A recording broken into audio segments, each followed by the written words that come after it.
ഈ രാജ്യം ഭരിക്കുന്ന പ്രധാനമന്ത്രിയെ കാട്ടിലും അല്ലെങ്കിൽ പ്രധാനമന്ത്രിയെ പോലെ ഇല്ലെങ്കിൽ രാജ്യത്തിന്റെ രാഷ്ട്രപതിയെ പോലെയുള്ള അത്രയും മീഡിയ അറ്റൻഷൻ ഉള്ള ആൾക്കാർ ഉള്ളത് കൊണ്ടായിരിക്കും ഞങ്ങളുടെ സംഘടനയ്ക്ക് ഇത്രയധികം മീഡിയ അറ്റൻഷൻ.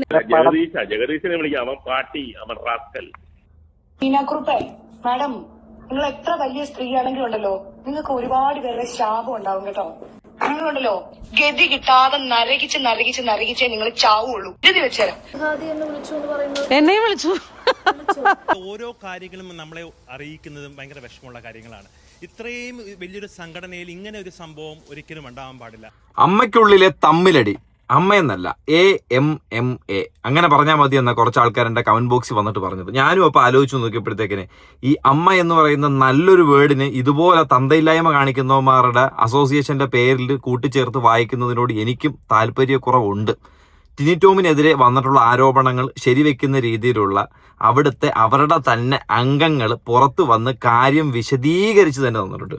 ഈ സംഭവം അരങ്ങേറിയത് ഒരു 3 മാസം മുമ്പ് ഇവരൊരു കുടുംബ സംഗമം നടത്തിയിട്ടുണ്ടായിരുന്നു. അതിന്റെ ഭാഗമായിട്ടാണ് ഈ പരിപാടികളെല്ലാം അവിടെ ഉണ്ടായത്. ആ പരിപാടി ഉണ്ടായത് തന്നെ ഒരു പ്രശ്നം ഉണ്ടായിട്ട് തന്നെ ഒരു അമ്പലത്തിൽ നിന്നും ഫണ്ട് സ്പോൺസർ ചെയ്തതിന് ശേഷം ഏകദേശം 75 ലക്ഷം രൂപയായിരുന്നു അവരുടെ ഈ ഒരു പരിപാടി എല്ലാം കൂടെ അറേഞ്ച് ചെയ്യാൻ വേണ്ടിയിട്ട് നടന്നൊരു കാര്യം. ആ ഒരു പരിപാടി അറേഞ്ച് ചെയ്യാനായിട്ടുള്ള സാഹചര്യങ്ങൾ ഉണ്ടായി തുടങ്ങിയിടം തൊട്ടെയാണ് ഈ അൻസിബ പറഞ്ഞു ഏതെങ്കിലും ഒരു അമ്പലത്തിൽ നിന്നോ ഒരു മതത്തിന്റെ ഭാഗമായിട്ടോ ഇങ്ങനെയുള്ള പൈസ സംഹരിക്കുന്നതിന്റെ ആവശ്യം നമുക്കില്ല, വേണമെങ്കിൽ എന്തെങ്കിലും ഒരു ഫണ്ട് എന്തെങ്കിലും കാര്യങ്ങൾ സ്വീകരിക്കാം, അല്ലാതെ അവർ സ്പോൺസർ ചെയ്യുമ്പോഴത്തേക്കിന് അത് അതിലേക്ക് മാത്രം മാറിപ്പോകുമെന്ന് പറഞ്ഞു. അപ്പോഴാണ് ജിഹാദി എന്ന് പറയുന്ന ഒരു പ്രയോഗം ടിനി ടോമിന് അവിടെ കൊണ്ടുവരേണ്ടി വന്നത്. അത് ശരിവെക്കുന്ന രീതിയിലുള്ള ആൾക്കാരുടെ സ്റ്റേറ്റ്മെന്റ് ഞാൻ ഈ വീഡിയോയിൽ കാണിക്കാം, ഒരു കോൾ റെക്കോർഡിംഗ് കാണിക്കാം, ഈവൻ മുകേഷിന്റെ സഹിതം. ലക്ഷ്മിപ്രിയയുടെ കോൾ റെക്കോർഡിംഗ് ആണ് ഇതിനകത്ത് ഹെവി. കാരണം ആ പരിപാടിയായിട്ട് ബന്ധപ്പെട്ടിട്ട് തന്നെ. കാരണം ഈ പരിപാടിക്കകത്ത് മെയിൻലി അതായത് ഇവരുടെ എല്ലാവരുടെയും കൂടി ചേരുമ്പോൾ ഒരുപാട് പരിപാടികളാണല്ലോ. ഈ പരിപാടിയിൽ ലക്ഷ്മിപ്രിയ ഇതിൻ്റെ കലാപരമായുള്ള കാര്യങ്ങളെല്ലാം ഹാൻഡിൽ ചെയ്തതിൻ്റെ ലീഡറായിരുന്നു. അതുപോലെ തന്നെ ഈ നീനു കുറുപ്പ് പുള്ളിക്കാരി ഇതിൻ്റെ ഈ ഫാഷൻ ഷോ അറേഞ്ച് ചെയ്യുന്നതിൻ്റെ ആളായിരുന്നു. അപ്പോൾ പരിപാടി അറേഞ്ചായി വന്നപ്പോഴത്തേക്കും മമ്മൂട്ടി മോഹൻലാലും കൂടെ സമയക്രമം നോക്കാതെ നേരത്തെ വന്നത് മൂലം അവർക്കൊരു പ്രയോറിറ്റി കൊടുത്ത് ഈ പരിപാടികളെല്ലാം കൂടെ ക്ലാഷ് ആയിപ്പോയി. ക്ലാഷ് ആയപ്പോഴത്തേക്കിന് ഈ ഫാഷൻ ഷോയിൽ അഭിനയിക്കേണ്ട ആൾക്കാർ ഇതുപോലെ തന്നെ കലാപരമായ കാര്യത്തിലുണ്ടായിരുന്നു. അപ്പം ഈ കലാപരമായ കാര്യത്തിലേക്ക് വരാനായിട്ട് അവർക്ക് പറ്റിയില്ല, ഫാഷൻ ഷോയിൽ മാത്രം ഒതുങ്ങിക്കൂടി. അപ്പോഴാണ് ഈ സംഭവ വികാസമായിട്ടുള്ള കാര്യങ്ങൾ അവിടെ അരങ്ങേറുന്നത്. അതിനെ തുടർന്ന് ഈ പെണ്ണിൻ്റെ ഒരു കോൾ റെക്കോർഡിംഗ് ഉണ്ട്. ഇത് ഞാൻ കേൾപ്പിക്കാം. പ്രാക്കെന്ന് വെച്ച് കഴിഞ്ഞാൽ ഭൂലോക പ്രാക്ക്, അല്ലാതെ എന്തുവാ ഇതിനെക്കുറിച്ച് പറയേണ്ടത്? ഇത് ബിഗ് ബോസിൽ നിന്ന് എങ്ങനെ കയറിപ്പോയി എന്നുള്ളൊരു കാര്യം എനിക്ക് സത്യം പറഞ്ഞാൽ എനിക്ക് ഇപ്പോഴും അത്ഭുതകരമായിട്ട് ഞാൻ നോക്കിക്കൊണ്ടിരിക്കുന്ന ഒരു കാര്യം തന്നെ ആയിരിക്കും കേട്ടോ ഇത്. ആദ്യം തന്നെ ലക്ഷ്മിപ്രിയ ഇതിനെ സംബന്ധിച്ച് പറയുന്ന ഒരു കാര്യം ഒന്ന് കേൾക്കാം. ഈ ലക്ഷ്മിപ്രിയ, ടിനി ടോം, അങ്ങനെ ഇനി അടുത്ത ടാർഗറ്റ് ആരാണ് എന്നാണ് ഞങ്ങൾ നോക്കിക്കൊണ്ടിരിക്കുന്നത്. ഇവരുടെ തെറ്റുകളെ ചൂണ്ടിക്കാണിക്കുന്നവരെല്ലാവരും മോശക്കാരായിക്കൊണ്ടിരിക്കുകയാണ്. ഇപ്പൊ ഈ ഉണ്ണി ശിവപാല് പോലും ഒരർത്ഥത്തിൽ പറഞ്ഞാൽ ബലിയാടാക്കപ്പെട്ടത് തന്നെയാണ്. ഞങ്ങളുടെ ഓഫീസ് എന്ന് പറയുന്ന ഒരു ചാരിറ്റി ഓർഗനൈസേഷൻ ആണ്. ഇത് കേരള സമൂഹം ഉറ്റുനോക്കുന്നത് എന്ന് വെച്ചാൽ വളരെ മഹാന്മാരായിട്ടുള്ള ആളുകളൊക്കെ ഞങ്ങളുടെ കമ്മിറ്റിയിൽ അംഗങ്ങളായിട്ടിരിക്കുന്നത് കൊണ്ടാണ്. അപ്പോൾ എന്താ പറയുക, ഈ രാജ്യം ഭരിക്കുന്ന പ്രധാനമന്ത്രിയെ കാട്ടിലും അല്ലെങ്കിൽ പ്രധാനമന്ത്രിയെ പോലെ ഇല്ലെങ്കിൽ രാജ്യത്തിന്റെ രാഷ്ട്രപതിയെ പോലെയുള്ള അത്രയും മീഡിയ അറ്റൻഷൻ ഉള്ള ആൾക്കാർ ഉള്ളത് കൊണ്ടായിരിക്കും ഞങ്ങളുടെ സംഘടനയ്ക്ക് ഇത്രയധികം മീഡിയ അറ്റൻഷൻ എന്ന് ഞാൻ വിചാരിക്കുന്നു. കാരണം രാജ്യം ഭരിക്കുന്ന പ്രധാനമന്ത്രിയെ കാട്ടിലും തള്ള നിങ്ങൾ എവിടുന്നാ വരുന്നത്? നിങ്ങൾ ഈ രാജ്യത്ത് തന്നെയാണ് ജീവിക്കുന്നത്. നിങ്ങൾ ഉദ്ദേശിക്കുന്ന മോഹൻലാലിനെ മമ്മൂട്ടിയാണോ ഉദ്ദേശിക്കുന്നത്? രാജ്യം ഭരിക്കുന്ന പ്രധാനമന്ത്രിയെ കാട്ടിലും രാഷ്ട്രപതിയെ കാട്ടിലും അല്ലെങ്കിൽ അവരുടെ ഒപ്പത്തിനൊപ്പം നിൽക്കുന്ന ആൾക്കാർ നമ്മളോട് ഈ വിവരം വെള്ളിയാഴ്ച ഇല്ലാത്ത സാധനത്തിനെയൊക്കെയാണോ നിങ്ങൾ ഈ പരിപാടിക്ക് കൊണ്ടുവരുന്നത്? ഇവരെയാണോ പ്രതിനിധിയാക്കി ഓരോ പരിപാടിക്ക് അറേഞ്ച് ചെയ്ത് നിർത്തുന്നത്? തിങ്കളാഴ്ച എന്ന് ചോദിച്ചാൽ വെള്ളിയാഴ്ച എന്ന് പറയും, വെള്ളിയാഴ്ച എന്താണെന്ന് ചോദിച്ചാൽ അത് വ്യാഴാഴ്ചയാണെന്ന് പറയും. മാസങ്ങൾ പോലും അറിയത്തില്ല. പിന്നാണ് ആൾക്കാരുടെ പേര്, ഓരോരുത്തരുടെ വാല്യൂ എന്തോന്ന് മനസ്സിലാവത്തില്ല. ഇതുപോലുള്ള ഓരോ തേർഡ് റേറ്റ് സാധനങ്ങളാ ഇമാരി പരിപാടി അറേഞ്ച്. അത് ഈ വോയിസ് കേൾക്കുമ്പോൾ മനസ്സിലാവും എന്തുവാ പരിപാടി എന്നുള്ളത്. ആ 3 മാസം മുമ്പ് ലീക്കായിട്ടുള്ള വോയിസിനകത്ത് വ്യക്തമായിട്ടുണ്ട്. പ്രധാനമന്ത്രിയെ കാട്ടിലും രാഷ്ട്രപതിയെ കാട്ടിലും അവരുടെ ഒപ്പത്തിനൊപ്പമുള്ള ആൾക്കാർ അമ്മ സംഘടനയിലുണ്ടെന്ന്. എന്തുവാ വില? എന്തുവാ അതിനകത്തുള്ളത്? കൂട്ടയടി, കുണ്ടിക്കടി, പീഡനം അല്ലേ, ചീത്തവിളി, തന്തയ്ക്കും തള്ളയ്ക്കും വിളി. ഒരു കോആർഡർ മറ്റേ കോആർഡറിനെ അങ്ങോട്ട് വിളിക്കുന്നു.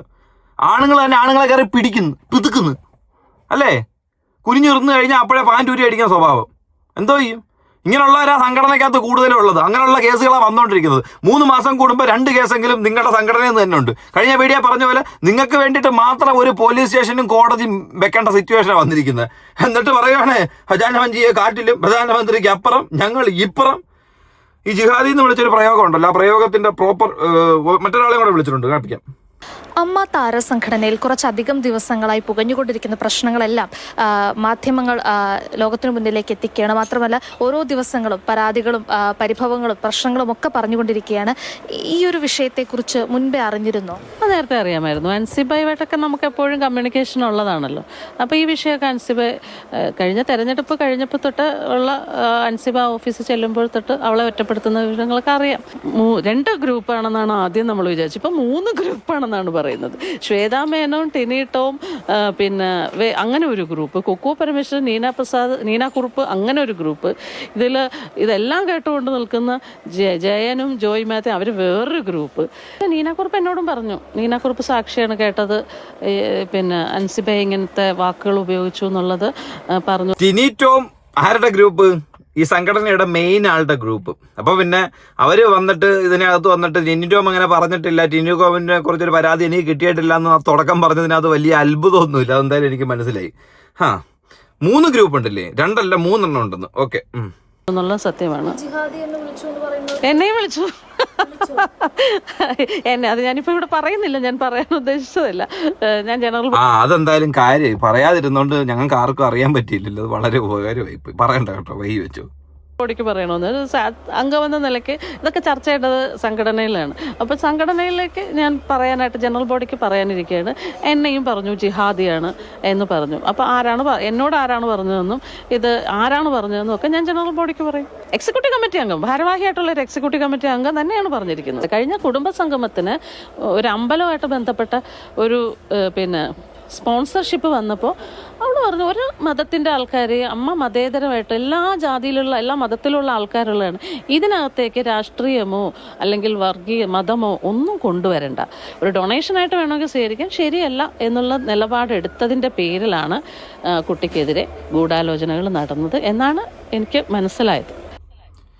അതായത് ശരിക്കൊപ്പം നിന്ന് കഴിഞ്ഞാൽ അടി പശുവും പാലിൽ തന്നെ കിട്ടും. അതാണ് ഇവിടെ ഉണ്ടായിരിക്കുന്ന ഒരു കാര്യം.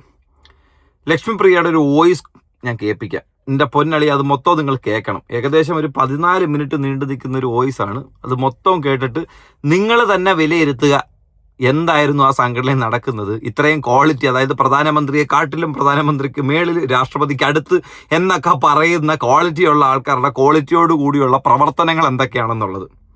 ഓക്കെ, കണ്ടുവരാം. അപ്പം നീനാക്കുറുപ്പേ മാഡം, നിങ്ങൾ എത്ര വലിയ സ്ത്രീയാണെങ്കിലും ഉണ്ടല്ലോ, നിങ്ങൾക്ക് ഒരുപാട് പേരുടെ ശാപം ഉണ്ടാവും കേട്ടോ.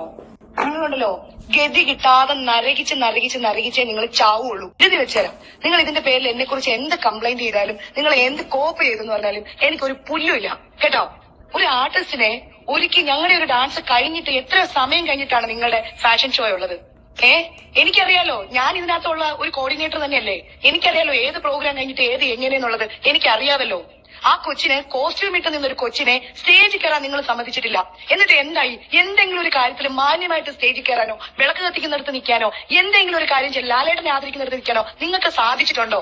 നിങ്ങളത് വേണ്ട എന്ന് ഞാൻ വിചാരിച്ചിട്ടുണ്ട്. നിങ്ങൾ എന്റെ പട്ടി ഷോയാണ് സ്ത്രീയെ നിങ്ങൾ ഞങ്ങളുടെ പ്രോഗ്രാം സ്ഥലത്ത് കിടന്ന് കാണിച്ചത്.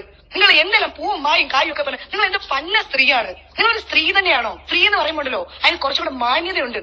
സ്ത്രീകൾക്ക് പോലും ഒരു അപമാനമാണ് നിങ്ങൾ, മനസ്സിലായോ? ആരാ ഈ പറയുന്നത്? ഒരു സ്ത്രീ തന്നെയാ ഇത് പറഞ്ഞുകൊണ്ടിരിക്കുന്നുള്ള കാര്യം ആ സ്ത്രീ മറന്നു പോകുന്നോ എന്ന് എനിക്കൊരു ഡൗട്ട് ഉണ്ട്. സ്ത്രീകളാണെങ്കിൽ സ്ത്രീകൾക്കൊരു മാന്യതയുണ്ട്. ആ മാന്യത വിട്ട് ഒരു സ്ത്രീ പെരുമാറില്ല. കേട്ടോടി പാട്ടിത്തണ്ടി നാറിച്ചേറ്റ് അല്ലേ? വിഷമാണ് നിങ്ങളാണ് ഈ സംഘടനയിലെ പോയിസണേറ്റഡ് ആയിട്ടുള്ള ഒരു സ്ത്രീ എന്ന് പറയുന്നത് നിങ്ങളാണ്, മനസ്സിലായോ? ഈ കുഞ്ഞ് പാവം ആ കൊച്ച് പ്രോഗ്രാമിന് വേണ്ടിട്ട് അത് ഒരുങ്ങി നിന്നിട്ട് ഇത് എത്ര സമയം കഴിഞ്ഞിട്ടാണ് നിങ്ങളുടെ ഐറ്റം. നിങ്ങൾക്ക് ജലസ് കൊണ്ട് മാത്രമാണ്. ആ കൊച്ചിന് എന്നെ അത് ഇവരെ അറിയിക്കാനുള്ള ഒരു സമയം പോലും നിങ്ങൾ കൊടുത്തിട്ടില്ല. എന്താണ് നിങ്ങളുടെ മാനത്തൊന്ന് പൊട്ടി വീണതാണോ? നിങ്ങളുടെ തലയിൽ കൂടാണോ ഈ അമ്മ അസോസിയേഷനിലെ 504 അംഗങ്ങളുടെയും കാര്യങ്ങൾ മുന്നോട്ട് പോകുന്നത്? നീനാക്കുറുപ്പേ നിങ്ങൾ പറ. നിങ്ങളെ കൊണ്ട് ഞാൻ ഇതിന്റെ സമാധാനം പറയിപ്പിക്കും, മനസ്സിലായോ? നിങ്ങൾ കരയും. ഇതിനകത്ത് സംഭവം എന്താണെന്നറിയോ? ഈ സീനിയോറിറ്റി അനുസരിച്ചും പടങ്ങൾ കിട്ടുന്നതിന്റെ എണ്ണം അനുസരിച്ചും വരുമ്പോഴത്തേക്കിന് ഇവർക്കിടയിൽ ആ ഏജ് ഡിഫറൻസ് ഒന്നുമല്ല, ഈഗോ ക്ലാഷ്. ഇപ്പൊ ഇവർ പറഞ്ഞ രീതിയിലുള്ള ജലസ്. ഈ സംഭവങ്ങൾ തന്നെയാണ് ഉണ്ടായിരിക്കുന്നത്. ഇതിനകത്ത് അടിയിടാതിരിക്കാൻ ഞാനൊരു ഐഡിയ പറഞ്ഞുതരാം. നിങ്ങളെ സീനിയോറിറ്റി അനുസരിച്ച്, അതായത് ഏജ് ഡിഫറൻസിന്റെ അല്ല, പടങ്ങൾ ചെയ്യുന്ന നിലവിൽ റണ്ണിങ്ങിൽ പോയിക്കൊണ്ടിരിക്കുന്ന ആൾക്കാരുടെ ആ ആൾക്കാരെ മാത്രം സംഘടനയുടെ മെയിൻ ആൾക്കാരായിട്ട് വെക്കുക. അല്ലാതെ ഈ പടവും പൊക്കണമൊന്നും ഇല്ലാതെ പണ്ടങ്ങാണ്ട് അവിടെ അഭിനയിച്ചിട്ടുണ്ടെന്ന് പറഞ്ഞുകൊണ്ട് അമ്മ സംഘടനയിൽ എടുത്തു വെച്ചിരിക്കുന്ന ആൾക്കാരെ എല്ലാം നിങ്ങൾ ഒരു ഇതിനകത്തും കയറ്റരുത്, ഭാരവാഹിത്വം കൊടുക്കരുത്. അവരെല്ലാം പാരയായിട്ട് വരുത്തേ ഉള്ളൂ. ഈ ഭാരവാഹിത്വം ഈ ലൈവിൽ നിൽക്കുന്ന അഭിനയിച്ചുകൊണ്ടിരിക്കുന്ന ആൾക്കാർക്ക് മാത്രം കൊടുത്തിട്ട് ബാക്കിയുള്ളവരെല്ലാം അണികളായിട്ട് മാറ്റി അവിടെ കസാരയൊക്കെ ഉണ്ടെങ്കിൽ ഇരുത്തിയേക്കണം. അപ്പോൾ ഈ പറയുന്ന അടി ഈഗോ ക്ലാഷ് ഒന്നും വരത്തില്ല, ആരും വന്ന് ചോദിക്കാനും വരത്തില്ല. കാരണം എന്താ, ഇവൻ ലൈവിൽ നിൽക്കുക, ലൈവിൽ നിൽക്കുന്നവരുടെ അടുത്ത് വന്നിട്ട് നീ ഇങ്ങനെ ചെയ്യുന്നതിന് ശരിയാണോ എന്ന് ചോദിക്കേണ്ട അവസ്ഥ ആർക്കും വരത്തില്ലല്ലോ. അതായിരിക്കും നിങ്ങൾക്ക് പറ്റുന്നൊരു കാര്യം. ഈ ലൈവിലില്ലാത്ത ആൾക്കാർ ഈ ഓരോ പ്രാതിനിധ്യത്തിലേക്ക് വരുമ്പോഴൊക്കെയാണ് വിഷയം ഉണ്ടാകുന്നത്. ഈ അൻസിബ എന്ന് പറഞ്ഞ പെങ്കൊച്ചിന്റെ വിഷയം ഉണ്ടാകും, കാരണം ദൃശ്യം 3 ഉണ്ടായിട്ട് ആ പെണ്ണ് 3 പടം കിട്ടിയെന്ന് എനിക്ക് തോന്നുന്നത്. അതുപോലൊക്കെ വരുമ്പോൾ ക്ലാഷുകളുണ്ടാവും. ടിനി ടോം അണ്ണൻ പിന്നെ ഒരു സല്യൂട്ടാണ് എനിക്ക് തരാനുള്ളത്. ടിങ് ടോം. ഞങ്ങൾക്ക് ആർക്കെങ്കിലും നിങ്ങളെ വ്യക്തിപരമായിട്ട് ഇഷ്ടമുണ്ടോ? പറ. നമ്മൾ സ്നേഹം കൊടുത്താണ് സ്നേഹം മേടിക്കേണ്ടത്, ബഹുമാനം കൊടുത്താണ് ബഹുമാനം മേടിക്കേണ്ടത്. നിങ്ങൾ ഒറ്റയൊരുത്തി ഇലക്ഷന് മുമ്പ് എല്ലാ മനുഷ്യരും നിങ്ങൾ ഓടി നടന്ന് വിളിച്ചു പറഞ്ഞു. ഞാൻ ഇതുവരെ പറഞ്ഞിട്ടില്ല അത്. ലക്ഷ്മിപ്രിയക്ക് വോട്ട് കൊടുക്കരുതെന്ന് വിളിച്ചു പറഞ്ഞ തെളിവ് സഹിതം ഞങ്ങളുടെ കയ്യിലുണ്ട്. എനിക്കത് പുല്ലായതുകൊണ്ടല്ലോ ഈശ്വരൻ ആ നീനാക്കുറിപ്പല്ല ലക്ഷ്മിപ്രിയയുടെ ജാതകം എഴുതുന്നത്. മനസ്സിലായോ? നീനാക്കുറിപ്പിന് ഒരു ഉണ്ടേ സാധിക്കില്ല ഈ ലോകത്ത്. നിങ്ങൾ ഈ ഇത്രയും വലിയൊരു പ്ലാനറ്റിൽ നിങ്ങൾ എന്താണ്, അല്ലെങ്കിൽ ഞങ്ങൾ എന്താണ്, നമ്മൾ ആരാണ്, അത് നിങ്ങൾ വിചാരിക്കണം. നിങ്ങളുടെ പിന്നെ അങ്ങനെ ഒരു തവളയ്ക്കൊരു വിചാരമുണ്ട്, പൊട്ടക്കുഴിയിലെ തവളയ്ക്ക് ഇതാണ് സ്വർഗ്ഗലോകം എന്ന്. നിങ്ങൾ എന്താ ഭക്ഷണ കാര്യത്തിൽ നിങ്ങൾ ഇടപെടുന്നു, മറ്റേ ഡാൻസിന്റെ കാര്യത്തിൽ ഇടപെടുന്നു, അതിലിടപെടുന്നു, ഇതിലിടപെടുന്നു. നിങ്ങൾ ചെയ്യുന്ന എന്തെങ്കിലും കാര്യത്തിൽ ഞങ്ങൾ ഈ ഇത്രയും 16 അംഗങ്ങളുണ്ടല്ലോ, ഞങ്ങൾ ആരെങ്കിലും ഇന്റർഫിയർ ചെയ്തിട്ടുണ്ടോ? സ്ത്രീയെ അവനവനെ ഏൽപ്പിക്കുന്ന ജോലി അവനവൻ ചെയ്യണം. മനസ്സിലായോ? ഞങ്ങൾ ഇത്ര ആൾക്കാരുടെ ശാപം നിങ്ങൾക്ക് എന്തായാലും ഉണ്ടാവും. ആദ്യം ഞങ്ങളുടെ ആ പ്രോഗ്രാമിന് ശാപം എന്തോത്തിനാ? ഭക്ഷണ കാര്യത്തിൽ ഇടപെടുന്നു, ഡാൻസിനകത്ത് ഇടപെടുന്നു, വെള്ളം കുടിക്കാൻ പോകുമ്പോ അവിടെ, കിണറിറക്കാൻ പോകുമ്പോ അവിടെ, കുളം വറ്റിക്കാൻ ചെന്നപ്പോ കുളത്തിനകത്ത്. ഞങ്ങളുടെ ശാപം നിനക്ക് കാണുന്നു എന്റെ പൊന്നേച്ചേ. എന്നുള്ളത് നിങ്ങൾക്ക് അറിഞ്ഞൂടാ. നിങ്ങൾ ചെയ്യുന്ന ഒരു പ്രോഗ്രാമിൽ ഞാനാണ് നിങ്ങളുടെ ഒരു ആർട്ടിസ്റ്റിനെ ഇങ്ങനെ കൊണ്ടുവന്നിട്ട് വിടാതെ തടസ്സപ്പെടുത്തി പിടിച്ചു വെച്ചാൽ നിങ്ങൾ ചെയ്ത് ഒട്ടും മര്യാദയായില്ല. പിന്നെ നിങ്ങൾ അറിയിക്കുന്ന രീതിയെ നിങ്ങൾക്ക് കിട്ടുള്ളൂ. നിങ്ങൾ അവിടെ കിടന്ന് എന്തൊക്കെയാണ് നിങ്ങൾ കാണിച്ചു കൂട്ടിയത്? നിങ്ങളൊന്ന് റിവൈൻഡ് ചെയ്ത് നോക്കിക്കേ. നിങ്ങൾക്ക് എന്തെങ്കിലും മാനസിക പ്രശ്നം ഉണ്ടെങ്കിൽ നിങ്ങൾ പോയിട്ട് ട്രീറ്റ്മെന്റ് എടുക്കണം. അതല്ലാതെ വേറെ എന്തെങ്കിലും പ്രശ്നമാണെങ്കിൽ അതിന് നിങ്ങളാണ് പരിഹാരം കണ്ടെത്തേണ്ടത്. അതിന് ഞങ്ങൾ 16 പേർക്ക് ഒന്നും ചെയ്യാൻ സാധിക്കില്ല. മനസ്സിലായോ? നിങ്ങൾ എന്താ കടന്ന് കാണിച്ചത്? അവനവനൊന്ന് ഒതുങ്ങണം ആദ്യമേ. ഞങ്ങളൊക്കെ തലേ കൂടെ വണ്ടി ഓടി തന്നെയാണ് നടന്നത്. ഓരോരുത്തരും ഇവിടെയുള്ള 16 പേരും ഈക്വലി എഫേർട്ട് എടുത്തിട്ടുണ്ട്. സന്തോഷ് കീഴാറ്റൂരി ഏട്ടൻ ഇവിടെ ഇല്ലായിരുന്നു എന്നുള്ളതേ ഉള്ളൂ. അപ്പോഴപ്പോ ഓരോ കാര്യങ്ങൾ അദ്ദേഹം നമ്മളെ വിളിച്ച് ചോദിക്കുക, ആ ടെൻഷൻ അനുഭവിക്കുക അദ്ദേഹം അവിടെ ചെയ്തിട്ടുണ്ട്. അദ്ദേഹം മനസ്സുകൊണ്ട് നമ്മുടെ കൂടെ ഉണ്ടായിട്ടുണ്ട്. മനസ്സിലായോ? എല്ലാവരും അവരവർക്ക് ഏൽപ്പിച്ച ജോലി. നിങ്ങൾക്ക് മാത്രം എന്താ ഒരു എക്സ്ട്രാ ഫിറ്റിംഗ്? നിങ്ങൾക്ക് എന്താ വന്നത്? നിങ്ങൾക്ക് എന്ത് എക്സ്ട്രാ ഫിറ്റിംഗ് ആ വന്നത്? ഇതെല്ലാരും ഞാൻ ഇവരോട് എനിക്ക് ഇവരെ വിളിച്ച് സംസാരിക്കാൻ താല്പര്യമില്ല. എനിക്ക് ഇവരെ കണ്ണെടുത്താൽ കണ്ടൂടാ. ഞാൻ ഇവർക്ക് എന്ത് വൈരാഗ്യം ചെയ്തെന്ന് എനിക്ക് അറിയില്ല. തുടക്കം തൊട്ടിട്ട് ഈ സ്ത്രീ എന്നോട് എങ്ങനെ പെരുമാറുന്നത് നിങ്ങൾ കണ്ടിട്ടുണ്ട്. ഞാൻ ഓർത്തത് ഞാൻ അവരെ ഇഗ്നോർ ചെയ്തപ്പോ ഞാൻ ഓർത്തത് എന്നെയായിട്ടുള്ള എന്തോ കുഴപ്പമല്ലേ അവർക്ക് എന്താ പ്രശ്നമെന്ന് ഫസ്റ്റ് ഓഫ് ഓൾ എനിക്ക് അറിയില്ല. ആകെ 1-2 പടത്തിലെ ഞാൻ അവർ കൂടെ അഭിനയിച്ചിട്ടുള്ളൂ. പിന്നെ ചില വൈബ്സ് ഉണ്ട്, ചില എനർജീസ് ഉണ്ട്, അത് ചേരില്ലായിരിക്കും. അതുകൊണ്ട് ഞാൻ ഓർത്ത് എന്തോ ഞാനും അവരുമായിട്ട് ചേരില്ലെന്നാണ് ഞാൻ വിചാരിച്ചിരുന്നത്. പക്ഷേ ഒരു കൃമി എപ്പോഴും ഒരു കൃമിയായിരിക്കും, ഒരു വിഷം എപ്പോഴും ഒരു വിഷമായിരിക്കും. നിങ്ങൾ ആരുമായിട്ടാ ചേരുന്നത്? നിങ്ങൾ ചേരുന്ന ഒരു വ്യക്തിയെ പറഞ്ഞതാ. ഞാനോർത്ത് എന്നെ നിങ്ങൾക്ക് പേഴ്സണൽ, എനിക്ക് നിങ്ങളോട് ഇഷ്ടക്കേടൊന്നുമില്ല. ഇത് പറയുന്ന ഈ നിമിഷവും എനിക്ക് നിങ്ങളോട് വൈരാഗ്യമോ ദേഷ്യമൊന്നും ഇല്ല. ഞാൻ നിങ്ങളെ ഇന്ന് വിളിച്ച് നിങ്ങൾ എടുത്ത എഫേർട്ടിനെ അപ്രീഷിയേറ്റ് ചെയ്യണം എന്ന് വിചാരിച്ചിരിക്കുകയാണ്. എനിക്ക് ത്രോട്ട് സുഖമില്ല, ത്രോട്ട് പഴുത്തിരിക്കുകയാണ്. ഇത്ര ആന്റിബയോട്ടിക്സ് കഴിച്ചിട്ടാണ് ഞാനൊക്കെ അവിടെ പ്രോഗ്രാമിൽ നിന്നത്. അറിയോ നിങ്ങൾക്ക്? റോണി ചേട്ടൻ ഇങ്ങനെ രാത്രി 11:30 വിളിച്ച് ഇനി എന്ത് മെഡിസിൻ അതിന്റെ കൂടെ ആഡ് ചെയ്യണമെന്ന് ചോദിച്ചിട്ടാണ് ഇല്ലാത്ത തൊണ്ട ഉണ്ടാക്കിയാണ് ഞാൻ നിങ്ങളോട് സംസാരിക്കുന്നത്. കേട്ടോ സ്ത്രീയെ? ഞാൻ എന്നിട്ട് നിങ്ങളെ ഇന്ന് വിളിച്ച് താങ്ക്സ് പറയണമെന്ന് പറഞ്ഞിരുന്നപ്പോഴാണ് ആ കുഞ്ഞ് കയറാത്തവർ ആ കുഞ്ഞിനെ എല്ലാവരും ചീത്ത പറഞ്ഞു സ്റ്റേജിൽ കയറാന്നേന്. നീ എന്തിനാ ലക്ഷ്മി അങ്ങനെ ചതിച്ചതെന്ന് ചോദിച്ചിട്ട് എല്ലാവരും ആ കുഞ്ഞിനെ വഴക്ക് പറഞ്ഞപ്പം ആ കുഞ്ഞ് കരഞ്ഞോണ്ട് ഇന്ന് അത് അയച്ച വോയിസ് മെസ്സേജ് ഞാൻ വേണമെങ്കിൽ ഇതിനകത്ത് ഇട്ടുതരാം. ആ കുഞ്ഞ് ഡ്രസ് ചെയ്ത് വന്ന കുട്ടിയാണ്. അതിനെ ഇവരെ പിടിച്ചു വെച്ചു. ഈ സ്ത്രീക്ക് ആരാ ഇത്രയൊക്കെ ചെയ്യും? ഇവരെന്താ പോലീസോ? ഇവരാണ് അമ്മയുടെ പ്രസിഡന്റ്? ഇവരാരാ? എനിക്കൊന്ന് പറഞ്ഞോ നിങ്ങള്. ഇവരും നമ്മളെ പോലെ ഒരു മെമ്പർ മാത്രമല്ലേ ശ്വേത ചേച്ചി, കുക്കു ചേച്ചി? നമ്മളെല്ലാം കഷ്ടപ്പെടുന്ന ആർക്ക് വേണ്ടിയിട്ടാ? ഇതാണ് നമ്മുടെ കുടുംബം. അമ്മ എന്ന് പറയുന്ന സംഘടനയാണ് നമ്മുടെ കുടുംബം. ഈ കുടുംബത്തിന് വേണ്ടിയിട്ടാണ് കഷ്ടപ്പെടുന്നത്, അല്ലാതെ നമ്മുടെ വീട്ടുകാർക്ക് ഉണ്ടാക്കി കൊടുക്കാനല്ല നമ്മൾ കഷ്ടപ്പെടുന്നത്. മനസ്സിലായാ? ഞാൻ എടുത്ത റിസ്ക് അത് ആരും എടുക്കാൻ തയ്യാറാവില്ലെന്ന് എനിക്കറിയാം. എന്റെ അമ്മമാർക്ക് വേണ്ടിയിട്ടാണ് എടുത്ത റിസ്ക്. ആ അമ്മമാരുടെ കണ്ണുനീര് വീഴ്ത്തിയ ഒരുത്തിയുണ്ടല്ലോ, നീ പുഴുത്തേ ചാവുള്ളൂ. നോക്കിക്കോടി. നിനക്ക് എന്റെ മാത്രമല്ല ഞങ്ങളുടെ എല്ലാവരുടെയും ശാപം നിനക്കുണ്ടാവും. ഇത്ര വൃത്തികെട്ടവളാന്ന് എനിക്ക് അറിയില്ലായിരുന്നു. നീ എന്റെ പേരിൽ എനിക്കൊണ്ട് കേസ് കൊടുത്താലും എനിക്കൊരു കുന്തമില്ല. മനസ്സിലായാ? എനിക്കൊണ്ടല്ലോ ഒരു കാലത്തും ഇതിനപ്പുറമേ ഞാൻ പറഞ്ഞു തരാണ്. നിന്റെ അന്തി ഉണ്ടല്ലോ ഞങ്ങളെല്ലാം കാണും. ഞാൻ ജീവിച്ചിരിപ്പില്ലെങ്കിലുണ്ടല്ലോ കാണുന്നവരുണ്ടാവും. എന്റെ ആത്മാവെങ്കിലും കാണും. അത് നീ എന്ത് ചെയ്തിട്ടുണ്ടെങ്കിലും നീ പുഴുത്തേ നീ ചാവുള്ളൂ. നോക്കിക്കോ. ഇതിന്റെ മേലെ എന്റെ പേരിൽ എന്ത് നടപടി വന്നാലും എനിക്കൊരു കുന്തമില്ല. നീ ആരെ ഇവിടുത്തെ? നീ എന്താ ഞങ്ങളുടെ ആണുങ്ങളെല്ലാം നീ എന്തൊക്കെയാന്ന് കിടന്ന് പറഞ്ഞുകൊണ്ടിരുന്നത്?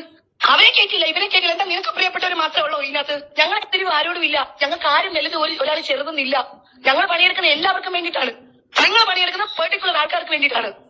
ഇത് മാത്രമല്ല, ഞാൻ എന്റെ പ്രോഗ്രാമിൽ പ്ലാൻ ചെയ്ത പലരെ കൊണ്ടുപോയെന്ന് എനിക്കറിയാം. പക്ഷെ ചിലരൊക്കെ ഉണ്ടല്ലോ ബോൾഡായിട്ട് നിന്നോട് ഞങ്ങൾ ആ പ്രോഗ്രാമിൽ ഇല്ല എന്ന് പറഞ്ഞിട്ട് ഞങ്ങളുടെ കൂടെ നിന്നതും എനിക്കറിയാം. മനസ്സിലായാ? നിങ്ങൾക്ക് എന്താ സ്പെഷ്യൽ എന്ത് കിട്ടും? നിങ്ങൾക്ക് എന്താ കിട്ടിയത്? നിങ്ങൾക്ക് കിട്ടിയത് ഇതാണ്. നിങ്ങൾ അറിഞ്ഞോ? കുറെ ശാപവും കുത്തുവാക്കുമാണ് നിങ്ങൾക്ക് കിട്ടിയിട്ടുള്ളത്. അൾട്ടിമേറ്റ് ആയിട്ട് നിങ്ങളുടെ ജീവിതം മുഴുവനും അതായിരിക്കും. ഞാൻ വിചാരിച്ചോണ്ടിരുന്നത് നിങ്ങൾക്ക് എന്നോട് മാത്രമേ പ്രശ്നമുള്ളെന്നാണ് ഞാൻ വിചാരിച്ചിരുന്നത്. എനർജീസ് തമ്മിൽ ചേരുന്നുണ്ടാവില്ല.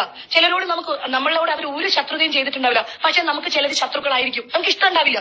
അതായിരിക്കും. എനിക്ക് നിങ്ങളോടൊന്നുമില്ല, പക്ഷെ നിങ്ങൾക്ക് എന്നോട് അങ്ങനെയാണ് ഞാൻ അങ്ങനെ വിചാരിച്ചിരുന്നത്. നിങ്ങൾക്ക് എന്ത് കഴിവാവുള്ളത്? നിങ്ങൾ അതൊന്ന് പറ. ഈ ആൾക്കാരുടെ അടുത്ത് വഴക്കിടാനും അവരുടെ നേരത്ത് കുതിര കയറാനും അവരെയൊക്കെ ചീത്ത പറയാനും അവരെ വെറുപ്പിക്കുക എന്നല്ലാതെ നിങ്ങൾക്ക് എന്ത് നിങ്ങൾക്ക് കഴിവുണ്ട്? നിങ്ങൾ ആരാ? വിശ്വാസത്തിന് നടിയോ? നിങ്ങൾ ആരാ? നിങ്ങൾക്ക് എങ്ങനെ ഈ അമ്മയിൽ മെമ്പർഷിപ്പ് കിട്ടിയെന്ന് പോലും എനിക്കറിയില്ല കേട്ടോ. നിങ്ങൾ എന്ത് ക്യാരക്ടർ അഭിനയിച്ചിട്ടുള്ളത്? നിങ്ങൾ എടുത്ത ക്യാരക്ടേഴ്സ് ഒന്ന് എടുത്തെടുത്ത് നിങ്ങൾ തന്നെ ഒന്ന് അനലൈസ് ചെയ്യും. നിങ്ങൾക്ക് എന്തോ ഈശ്വര ഭാഗ്യം ഉള്ളതുകൊണ്ട് നിങ്ങൾ സിനിമയിൽ വന്നു. നിങ്ങൾ ഇത്രയും വലിയ മഹത്തായ ഒരു സംഘടനയിൽ നിങ്ങൾ മെമ്പറായി. അത്രേ ഉള്ളൂ നീനക്കുറുപ്പ് മാഡം, അത്രേ ഉള്ളൂ. ആർക്കും ഇല്ലാത്ത സ്പെഷ്യാലിറ്റി ഒന്നും നിങ്ങൾക്കില്ല. നിങ്ങൾ വിശ്വോത്തര നടിയായതുകൊണ്ടല്ല നിങ്ങൾ നിൽക്കുന്നത്. നിങ്ങൾ നന്നായിട്ട് സംസാരിക്കാൻ പോലും അറിയില്ല. നാക്ക് പോലും നിങ്ങൾക്ക് തിരിയില്ല. ചേമ്പ് പുഴുങ്ങിയത് വായിട്ട പോലെയാണ് നിങ്ങൾ സംസാരിക്കുന്നത്. ഇംഗ്ലീഷ് പറഞ്ഞാലും മലയാളം പറഞ്ഞാൽ ആൾക്കാർക്ക് മനസ്സിലാവില്ല. അതെങ്കിലും നിങ്ങൾ മനസ്സിലാക്കുക. പിന്നെ സൗന്ദര്യം, നിങ്ങളെക്കാട്ടിലും സൗന്ദര്യമുള്ള ആൾക്കാരുണ്ട്. നിങ്ങൾ എന്റെ അമ്മയെ കണ്ടു നോക്കണം. മനസ്സിലായാ? എന്റെ അമ്മ എന്ത് സുന്ദരിയാണ് നിങ്ങളെക്കാട്ടിലും. എന്റെ അമ്മയുടെ പെരുമാറ്റം എന്ത് നല്ല പെരുമാറ്റമാണ്. ഞാൻ പറഞ്ഞു, ഞാൻ നിങ്ങളെ പ്രാപിക്കുന്നുള്ളൂ. അല്ലാതെ മലയാള സിനിമയ്ക്കോ ഈ സമൂഹത്തിനോ, നമ്മളെ കൊണ്ട് സമൂഹത്തിന് എന്തെങ്കിലുമൊക്കെ ഉപയോഗം ഉണ്ടാവണം നീനക്കുറുപ്പ് മാഡം. ഈ സമൂഹത്തിനോ എന്തെങ്കിലും ചെയ്തായിട്ട് എന്റെ അറിവിലില്ല. നിങ്ങൾ ചെയ്ത ക്യാരക്ടേഴ്സ് ചെയ്യാൻ ഇവിടെ 1000 പേരുണ്ട്. ആർക്ക് വേണമെങ്കിലും നിങ്ങൾ ചെയ്ത ക്യാരക്ടേഴ്സ് അഭിനയിക്കാം. അല്ല, നിങ്ങൾ അഭിനയിച്ച് വലിപ്പിച്ച എന്ത് ക്യാരക്ടറാണ് ഇവിടെ ഉള്ളത്? നിങ്ങൾ പറ. നിങ്ങൾ പിന്നെ എന്ത് വേഷം കെട്ടായി കാണിക്കുന്നത്? നിങ്ങൾ യങ് ആയിട്ട് ഇരിക്കുന്നതോ? അത് നിങ്ങളുടെ മിടുക്ക്. അതിനെ ഞാൻ അപ്രീഷിയേറ്റ് ചെയ്യുന്നു. അതൊന്നും എന്നെ സംബന്ധിച്ച് അതിലൊന്നും ഞാൻ വിശ്വസിക്കുന്നില്ല. ഞാൻ നര വീണ നരയിട്ട് നടക്കും, വണ്ണം വെച്ചാൽ വണ്ണമുള്ള പോലെ നടക്കും. അതൊന്നും എന്നെ സൗന്ദര്യം എന്ന് പറയുന്നത് ഞാൻ ഒരു എന്താ പറയാ എന്തെങ്കിലും ആയിട്ട് ഞാൻ കാണുന്നില്ല സൗന്ദര്യത്തിനെ. സൗന്ദര്യം എന്ന് പറഞ്ഞൊരു ഘടകമേ അല്ല. നമ്മുടെ മനസ്സിനാണ് സൗന്ദര്യം വേണ്ടത്. മനസ്സാണ് എല്ലാം. ആ മനസ്സ് നിങ്ങൾക്കില്ല. നിങ്ങളുടെ മനസ്സ് മൊത്തം വിഷം മാത്രമാണ്. മനസ്സിലായോ? വിഷം മാത്രമാണ് നിങ്ങളുടെ മനസ്സ്. നിങ്ങളുണ്ടല്ലോ, ഞാൻ വീണ്ടും പറഞ്ഞ് നിങ്ങൾ ഗതി പിടിക്കൂല. ഇത് എല്ലാവരും അറിയാൻ വേണ്ടിയിട്ട് ഞാൻ പരസ്യമായിട്ട് വന്നത്. സ്റ്റേജിൽ മൈക്കെടുത്ത് പറയേണ്ട കാര്യമാണ് ഞാൻ ഇപ്പൊ ഈ പറയുന്നത്. നമ്മൾ 17 പേര് നിന്നു. ഇത് ഔട്ടായി പോണെങ്കിൽ ഔട്ടായി പൊക്കോട്ടെ, എനിക്ക് ഒരു കുഴപ്പമില്ല. എന്താണ് നിങ്ങൾ അവിടെ കാണിച്ചു കൂട്ടിയത്? എന്ത് പ്രഷറാണ് ആൾക്കാർക്ക് കൊടുത്തത്? നിങ്ങൾ കാരണം രാത്രി 12:30 മീറ്റിംഗ് വിളിക്കേണ്ടി വരുന്നു. ഇവിടെ എന്താ പണിയെടുക്കുന്നവരായില്ലേ? കേറ്ററിംഗിന്റെ ആൾക്കാർ വരെ വന്നത്. എന്താ മേഡം അവരിങ്ങനെ? അപ്പൊ പബ്ലിക്കാണ്. അവർക്ക് അമ്മയിൽ ഫുഡ് തരുന്നു മാത്രമേ ഉള്ളൂ. അവരെ പുറത്തുള്ളവരാണ്. അത് നിങ്ങൾ മനസ്സിലാക്കുക. അവര് പോലും നിങ്ങളെ കുറിച്ച് മനസ്സിലാക്കി. ഇതാണോ നമ്മൾ കൊടുക്കേണ്ട സാമൂഹിക സന്ദേശം? ഇതാണോ? അമ്മ എന്ന് പറയുന്നത് സാമൂഹികപരമായിട്ടും സാംസ്കാരികപരമായിട്ടും മിക്സ് ചെയ്ത് നിൽക്കുന്ന ഒരു സംഘടനയാണ്. അതിന്റെ റെപ്യൂട്ടേഷൻ മുഴുവനും കീപ്പ് ചെയ്യാനുള്ള ബാധ്യത നമുക്ക് എല്ലാവർക്കും ഉണ്ട്. നിങ്ങൾ അവിടെ കിടന്ന് ചീത്ത പറയുമ്പോ അത് കണ്ടോണ്ട് നിൽക്കുന്ന ആൾക്കാരുണ്ട്. ആരെങ്കിലും എടുത്ത് യൂട്യൂബ് വീഡിയോ ഇട്ടാണ്ടല്ലോ ഇപ്പൊ കിട്ടുന്ന സ്പോൺസേഴ്സിനെ പോലും കിട്ടില്ല. മനസ്സിലായോ? നമ്മളെ ജോലി ചെയ്യുന്നത് പാവപ്പെട്ട അമ്മമാർക്ക് അന്നം മേടിക്കാനും പാവപ്പെട്ട അമ്മമാർക്ക് മരുന്ന് മേടിക്കാനുമാണ്. മനസ്സിലായോ? അവര് പിന്നെ ഉണ്ടാവില്ല. ആരെങ്കിലും എടുത്തിട്ട് ഇത്ര സംഘടനയ്ക്ക് എന്തിനാ കൊടുക്കണേന്ന് ചോദിക്കും. നിങ്ങൾ അതുപോലെ മറന്നുപോയി. നിങ്ങൾ എന്ത് പട്ടിഷ് നിങ്ങളുടെ കുടുംബത്തേക്ക് വലിഞ്ഞു കയറി വന്നവരായിരുന്നോ ഞങ്ങള്? നിങ്ങൾ എന്താ കിടന്ന് കാണിച്ചേ? നിങ്ങൾ എന്തൊക്കെയായിരുന്നു കാണിച്ചുകൊണ്ടിരുന്നത്? സ്വയം വിലയിരുത്തുക വേണമെങ്കിൽ. എന്താണെങ്കിലും എന്റെ എല്ലാ പ്രതിഷേധവും ഞാൻ ഇവിടെ EC മെമ്പർമാരെ മൊത്തം ഞാൻ അറിയിക്കുകയാണ്. ഞാൻ ഇപ്പോഴാണ് ഇത് മൊത്തം അറിയുന്നത്. അല്ലെങ്കിൽ തന്നെ പല കാരണങ്ങൾ കൊണ്ട് രാജിവെക്കുന്നതിനെ പറ്റി ആലോചിച്ചുകൊണ്ടാണ് രാവിലെ ഇന്ന് കണ്ണു തുറന്നത്. അപ്പോഴാണ് എനിക്ക് ഇതും കൂടെ കിട്ടുന്നത്. കേട്ടോ, നിങ്ങൾ ശരിയല്ല. നിങ്ങൾ സ്വയം നിങ്ങളുടെ നാക്കിനെ അടക്കണം, നിങ്ങളുടെ പെരുമാറ്റത്തിനെ അടക്കണം. എനിക്കൊരു പേഴ്സണൽ ഇഷ്യൂ ഉണ്ടായിട്ട് ഞാനത് വ്യക്തിപരമായിട്ടാണ് പരിഹരിക്കാൻ ആഗ്രഹിച്ചത്. അത് എന്റെ തികച്ചും വ്യക്തിപരമാണ്. അത് EC ഇടാനോ മറ്റുള്ളവരെ അറിയിക്കാനോ ഞാൻ മുതിർന്നിട്ടില്ല. ഇപ്പോഴും ആ കുഞ്ഞിനോട് എനിക്ക് ഒരു ശത്രുതയില്ല. അത് കഴിഞ്ഞു, അത് പോയി. ജീവിതമല്ലേ അങ്ങനെയൊക്കെ ഉണ്ടാവും. എന്നെ സംബന്ധിച്ച് അത്രേ ഉള്ളൂ. പക്ഷെ നിങ്ങൾ അതല്ല. ഇത് വ്യക്തിപരമല്ല നിങ്ങൾ ഈ ചെയ്യുന്നത്. നിങ്ങളൊരു സാമൂഹിക വിപത്തായിട്ടാണ് മാറിക്കൊണ്ടിരിക്കുന്നത്. നിങ്ങൾ ഈ സമൂഹത്തിന് ദോഷം ചെയ്തുകൊണ്ടിരിക്കുക. നിങ്ങൾ ശരിയല്ല. ഇതിനുള്ള നടപടി എന്താണെന്ന് വെച്ചാൽ ഉണ്ടായിക്കോണം. അല്ല, നടപടി എടുത്തില്ലെങ്കിൽ എനിക്ക് ഒന്നുമില്ല, എനിക്കൊരു ചുക്കുമില്ല. പിന്നെ പ്രോഗ്രാംസ് ആണ്, അങ്ങോട്ടും ഇങ്ങോട്ടും കൺഫ്യൂഷൻസ് ഉണ്ടാവും. ചിലപ്പോൾ അങ്ങോട്ടും ഇങ്ങോട്ടും സമയത്തിന്റെ പ്രശ്നം നമുക്ക് മാനേജ് ചെയ്യാൻ പറ്റില്ല എന്നുള്ളൊരു ടെൻഷൻ വരാം. അത് നിങ്ങൾക്കും എനിക്കൊക്കെ ഒരുപോലെ തന്നെയാണ്. അപ്പൊ നിങ്ങൾ എന്ത് വേണം? ആ പ്രോഗ്രാമിൽ നിന്ന് ഈ കുട്ടിയെ മാറ്റിയാൽ നിങ്ങൾക്ക് എന്തെങ്കിലും പ്രശ്നമുണ്ടോ? അല്ലെങ്കിൽ ഈ കുട്ടിയെ എത്ര സമയത്തിനുള്ളിൽ നിങ്ങൾക്ക് ഞങ്ങളുടെ അടുത്തേക്ക് വിടാനായിട്ട് പറ്റും എന്ന് വന്ന് ചോദിക്കണം. നിങ്ങളുടെ മുന്നിൽ കൂടെ ഞാൻ നടന്നതല്ലേ, പല പ്രാവശ്യം നടന്നതല്ലേ പല കാര്യങ്ങൾക്കും. നിങ്ങൾ എന്നെ കാണാതൊന്നും ഇരുന്നില്ലല്ലോ. നിങ്ങൾക്ക് ഫോൺ നമ്പർ ഉണ്ടല്ലോ എന്റെ. നിങ്ങൾക്ക് എന്നെ വിളിക്കാറുണ്ടല്ലോ. നിങ്ങൾ ചോദിച്ചോ? നിങ്ങൾ ആരെയാ നന്നാക്കാൻ ശ്രമിക്കുന്ന? ആരെയാ? നിങ്ങൾ ഈ ഷോ നന്നാക്കാനാണോ ശ്രമിക്കുന്നത്? അമ്മ സംഘടന നന്നാക്കാനാണോ ശ്രമിക്കുന്നത്? അതോ നിങ്ങളെ തന്നെ നന്നാക്കാനാണോ? ആരെയാണ് നിങ്ങൾ ഹൈലൈറ്റ് ചെയ്യാൻ ശ്രമിക്കുന്നത്? ഒരു സ്റ്റേജിൽ ഒരു കമ്മിറ്റ്മെന്റ് ഉണ്ട്. ഞാനൊരു സ്റ്റേജ് ആർട്ടിസ്റ്റാ. ഇപ്പോഴുണ്ടല്ലോ 2.5 മണിക്കൂറുള്ള നാടകം. നിങ്ങൾ അതൊക്കെ നിങ്ങൾ തൂങ്ങിച്ചാത്താൻ നിങ്ങൾക്ക് ചെയ്യാൻ പറ്റില്ല. നിങ്ങൾ തലകുത്തി നിന്നാൽ നിങ്ങൾക്ക് ചെയ്യാൻ പറ്റില്ല. 2.5 മണിക്കൂറോളം നാടകം ലൈവായിട്ട് 10,000-കണക്കിന് കാണികളുടെ മുന്നിൽ ഞാൻ ചെയ്യുന്ന വ്യക്തിയാണ് ഇന്നും. സ്റ്റേജ് എന്ന് പറഞ്ഞാൽ ഞങ്ങൾക്കൊരു വിറയാണ്. ക്യാമറയുടെ മുന്നിൽ നിന്ന് അഭിനയിക്കുന്നതിനും വിറയാണ്. സ്റ്റേജിലുള്ള കമ്മിറ്റ്മെന്റ് എന്ന് പറഞ്ഞാൽ വളരെ വലുതാണ്. മനസ്സിലായ? ഒരു സ്റ്റേജിൽ ഒരു പ്രോപ്പർട്ടി എത്തിയില്ലെങ്കിൽ, സ്റ്റേജിൽ ഒരു സമയത്തിന് ഒരു കാര്യം വന്നില്ലെങ്കിൽ നമുക്കുണ്ടാകും. ഇന്നലെ ഒരു പാട്ട് ഇച്ചിരുന്ന് സമയം എടുത്തപ്പോ നമ്മൾ അനുഭവിക്കുന്ന ഒരു ടെൻഷൻ ഉണ്ട്. നമ്മളോർക്ക് നമ്മുടെ ഹൃദയം ഇപ്പം നിന്ന് നമ്മൾ ചത്തുപോകുന്നു നമുക്ക് തോന്നും. മനസ്സിലായ? അതാണ് സ്റ്റേജുമായിട്ടുള്ള കമ്മിറ്റ്മെന്റ്. അപ്പോ നിങ്ങൾക്ക് എന്നോട് ചോദിക്കാം, ഇത്ര സമയത്തിനുള്ളിൽ ഈ കുട്ടിയെ വിട്ടുതരാൻ പറ്റില്ലെങ്കിൽ Lakshmi I am really sorry, ഞാൻ ഈ കുട്ടീനെ വിടാൻ എനിക്ക് പറ്റില്ല കേട്ടോ എന്ന് പറയുമ്പോൾ എനിക്ക് പകരത്തിനൊരു സംവിധാനം ചെയ്യാൻ പറ്റും. നിങ്ങൾ എന്താ ചെയ്തേ? നിങ്ങൾ എന്നോട് ചോദിച്ചോ? പറഞ്ഞോ? സ്റ്റേജിൽ കയറുമ്പോഴാണ് ഈ ഒരു ആർട്ടിസ്റ്റ് ഇല്ലാന്ന് നമ്മൾ അറിയുന്നത്. എന്നിട്ട് എന്താ ഞങ്ങളുടെ പ്രോഗ്രാമിൽ എന്തെങ്കിലും കുഴപ്പം പറ്റിയോ? ഞാൻ വിശ്വോത്തര നർത്തകിമാരെ കൊണ്ടല്ല പെർഫോമൻസ് ചെയ്യിപ്പിച്ചത്. ഞാൻ എന്റെ അമ്മമാരെ കൊണ്ടാ ചെയ്യിച്ചത്. കിഡ്നി സർജറി ചെയ്തിട്ട് മാസങ്ങളായിട്ടുള്ളൂ വിചിത്ര ആന്റി. ആ അമ്മയെ സ്റ്റേജിൽ കയറ്റാൻ എനിക്ക് പറ്റി. മുട്ട് സർജറി 2 മുട്ട് മാറ്റി വെച്ച ദീപിക ആന്റി, 80 വയസ്സിന് മേലുള്ള ഒരു കൃഷ്ണൻ, 10-68 വയസ്സായ ശിവൻ, ഇവരെയൊക്കെ കൊണ്ടുവരാൻ എനിക്ക് പറ്റി. 1.25 ദിവസം കൊണ്ടാണ് ഞങ്ങളത് പഠിച്ചത്. അനുഭവിക്കുന്നുണ്ട്. ഇപ്പോഴും എന്റെ മനസ്സ് നിറഞ്ഞായിരിക്കുന്നത്. ആ മനസ്സ് നിറഞ്ഞാൽ നിങ്ങളെ ഞാൻ ശപിക്കുകയും ചെയ്യും. ഒരാളോടും ചെയ്യരുത് ഇങ്ങനെയൊന്നും. ലക്ഷ്മിപ്രിയ എന്ന് പറഞ്ഞ വ്യക്തി ആയതുകൊണ്ടാണ് ഇങ്ങനെയെന്ന് ഞാൻ വിചാരിക്കുന്നില്ല. ഇപ്പൊ എനിക്ക് നിങ്ങളുടെ സ്വഭാവം മനസ്സിലായി. നിങ്ങൾ എല്ലാവരോടും ഇങ്ങനെ തന്നെയാണ്. നിങ്ങൾക്ക് ഈ ലോകത്തോട് മുഴുവനും വെറുപ്പാണ്. വിദ്വേഷം കൊണ്ടാണ് നിങ്ങൾ നടക്കുന്നത്. നിങ്ങൾ ആരെങ്കിലും ജീവിതത്തിൽ ചതിക്കുകയും വഞ്ചിക്കുകയും പറ്റിക്കുകയും ഒക്കെ ചെയ്തിട്ടുണ്ടാവും. സ്ത്രീകളോട് മാത്രമാണ് വെറുപ്പെന്ന് ഞാൻ ആദ്യം വിചാരിച്ചിരുന്നു. പക്ഷെ നിങ്ങൾക്ക് പുരുഷന്മാരോടും വെറുപ്പാണ്. നിങ്ങൾക്ക് ഈ ലോകത്തുള്ള സകലതയോടും വെറുപ്പാണ്, പുച്ഛമാണ്. നിങ്ങളുടെ സ്ഥായി ഭാവം എന്ന് പറഞ്ഞാൽ അതാണ്. നിങ്ങൾക്കില്ലാത്തത് ഞങ്ങൾക്കുള്ളതായിട്ട് സാധനമുണ്ട്. വിവേകബുദ്ധി. നമ്മൾ എവിടെ നിൽക്കുന്നു, നമ്മൾ ആരുടെ മുന്നിലാണ് നിൽക്കുന്നത്, ഏത് സദസ്സിലാണ് നിൽക്കുന്നത് എന്ന്. നിങ്ങൾ ഒരു സ്ത്രീയെ കൺട്രോൾ ചെയ്യാൻ എന്തെല്ലാം പാടുപെട്ടു. കാണിച്ചത് സെറ്റത്തരായിപ്പോയി, തെമ്മാടത്തരായിപ്പോയി കേട്ടോ. ലക്ഷ്മി, ഇപ്പൊ എനിക്കിത് പറയാതെ വയ്യ. ഈ സംസാരിച്ചത് വളരെ വളരെ വളരെ മോശമാണ്. നടപടി എടുക്കുന്നതല്ല ഇപ്പോഴത്തെ പ്രശ്നം. ലക്ഷ്മി ഇപ്പൊ പറഞ്ഞതെല്ലാം അമ്മയ്ക്ക് ചേരാത്തതാണ്. മറ്റ് സൈഡിൽ എന്തുണ്ടായി എന്നുണ്ടെങ്കിൽ ഒരു പരാതിയാണ് എഴുതി തരേണ്ടത്. അല്ലെങ്കിൽ പരാതി അത് ഈ ഗ്രൂപ്പിൽ ഇങ്ങനെയല്ല സംസാരിക്കേണ്ടത്. ഇത് ഇപ്പോ ലക്ഷ്മിയാണ് മറ്റു 16 പേരെയും മോശമാക്കിയത്. ഇത് അക്സെപ്റ്റ് ചെയ്യാൻ പറ്റില്ല. ഇങ്ങനെ സംസാരിക്കാൻ പാടില്ല. അമ്മയിലെ ഒരാൾ എന്ത് എതിരഭിപ്രായം ഉണ്ടെങ്കിലും ഈസിയിൽ കൊണ്ടുവരാം, നേരിട്ട് പറയാം. This is not the way an AMMA member should behave. ഒരു പ്രോഗ്രാമിൽ നടന്ന എന്ത് ഇഷ്യൂ ആണെങ്കിലും അങ്ങനെ സംസാരിക്കാൻ പാടില്ല. ഇത് തെറ്റ് തന്നെയാണ്. ഇത് എന്റെ പേഴ്സണൽ അഭിപ്രായമാണ്. ലക്ഷ്മിക്ക് വികാരങ്ങൾ ഉണ്ടാവാം, ദേഷ്യമുണ്ടാവാം, എതിർപ്പുണ്ടാവാം. അതൊക്കെ ഓരോരുത്തരുടെ പേഴ്സണൽ ആയിട്ടുള്ളതാണ്. അതിനെ ഞാൻ റെസ്പെക്ട് ചെയ്യുന്നു. ആര് തെറ്റ് ചെയ്തു, ആര് ശരി ചെയ്തു എന്നുള്ളതും എനിക്ക് മനസ്സിലാക്കാം. ആരാണെങ്കിലും ദിസ് കൈൻഡ് ഓഫ് റിയാക്ഷൻ